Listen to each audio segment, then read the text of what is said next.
At the same time, a potential breakthrough with Hamas agreeing now to accept parts of a 21-point peace deal set forth by the Trump administration, including a full hostage release. NewsNation Washington correspondent Libbey Dean, she's live at the White House with the very latest here.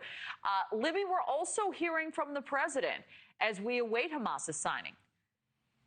Yeah, it seems almost every hour we're hearing a new update from the president on this, but he is really taking the next few days to seal this deal here, iron out these details, because there is a lot of moving parts. Now, in a post on social media, President Trump also thanking Israel for pausing those airstrikes in Gaza so this peace deal can have a chance to be completed and implemented, and then also talking about the hostages being released. The president warning Hamas to move fast or all bets are off, and the president also saying he won't tolerate any delay from Hamas. So that's the president's message. Now, as expected through the last months here, there has been a lot of back and forth between U.S. negotiators, Hamas, and Israel, among other countries who have been involved in this negotiation process.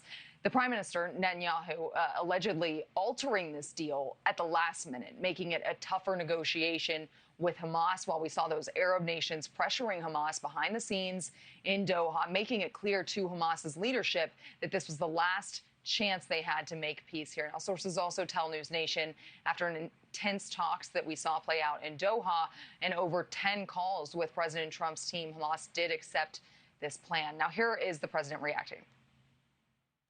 I want to thank the countries that helped me put this together: Qatar, Turkey, Saudi Arabia, Egypt, Jordan, and so many others. So many people fought so hard. This is a big day. We'll see how it all turns out. We have to get the final word down and concrete.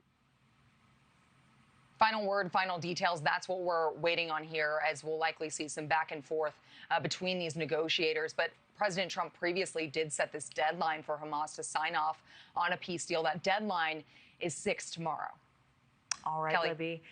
And what more are we also learning about this meeting with Special Envoy Steve Witkoff, Jared Kushner, and their upcoming trip to Egypt?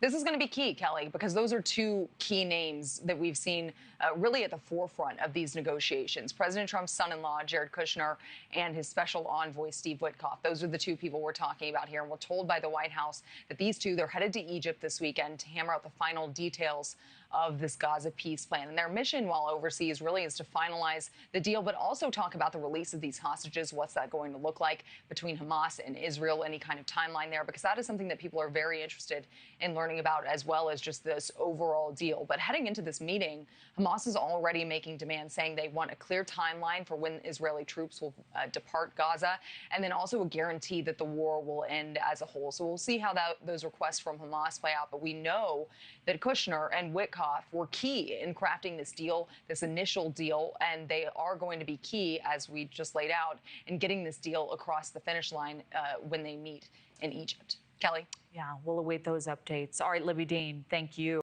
Thank you for watching. Subscribe below and download our NewsNation app right now on your phone, and you will get fact-based, unbiased news for all Americans.